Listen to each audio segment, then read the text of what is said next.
Good evening. A man has been charged following a police pursuit in Bellambi. The 33-year-old man failed to stop for officers on January 11 before he mounted a concrete bollard near a number of children who were playing in a nearby park. Following inquiries, the man was arrested at a Rothery Street home after he was found hiding in his shed. Member for Shellharbour Anna Watson's called on the state government to fund a proposal to build a domestic and family violence trauma recovery centre in the Illawarra. Ms Watson says women experiencing trauma-related violence deserve access to the best possible resources. The centre would focus on holistic, long-term recovery for women and children. And 3 community projects will be fast-tracked after Wingecarribee Council secured more than $1 million in bushfire grant funding. The money will go towards the installation of water storage tanks at Canyon Lee.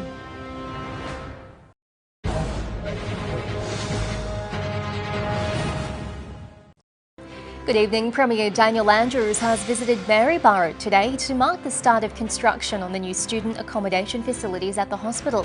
It follows a $4 million investment to train enough healthcare workers to support the local community. It's hoped the 20-bed centre will lure more students to the region. The Premier says it'll ensure locals can get the care they need close to home. There's been another major TAFE announcement for the Southwest. Nearly $1 million is on its way to the Portland and Warrnambool campuses to upgrade equipment. It's to ensure construction and trade students have the tools they need to develop skills and bolster the regional workforce.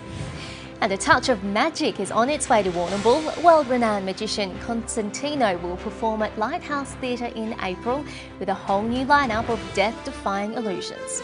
Partly cloudy and a top of 22 for Portland. More soon.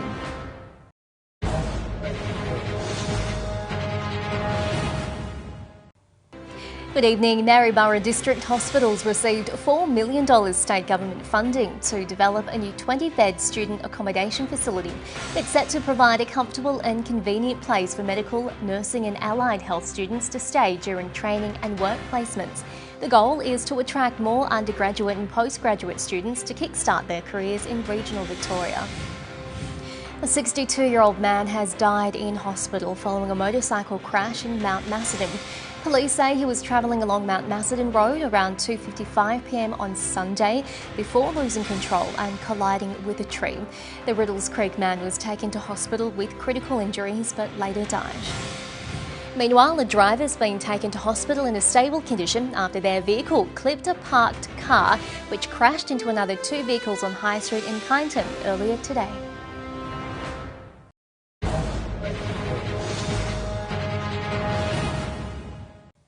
Hello again. Canberrans can now return to the dance floor and have a pint standing up. It's part of eased COVID restrictions now in full effect.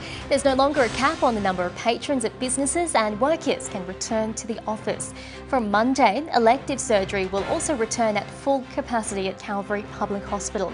Mask mandates will change from next Friday, but further details will be coming next week.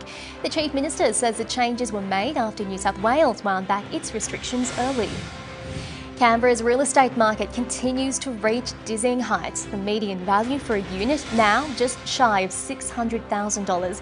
Apartment values in Sydney and Melbourne rose by less than 1%, but Canberra had a 5.6% jump in the last quarter.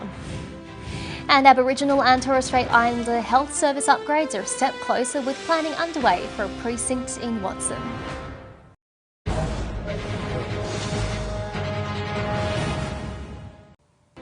Good evening. Omio's waterways will soon be healthier than ever with a hefty slice of cash set to head to the region. The community will benefit from $150,000 to go towards wetland and waterway rehabilitation.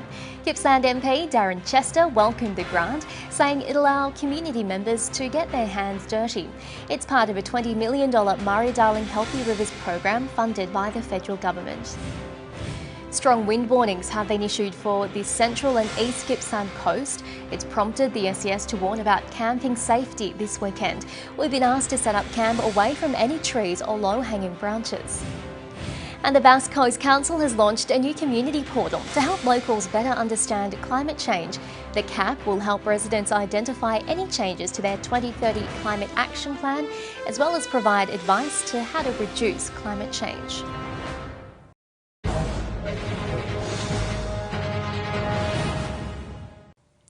Good evening. The state government is set to unveil a support package for workers affected by the Waring power station closure.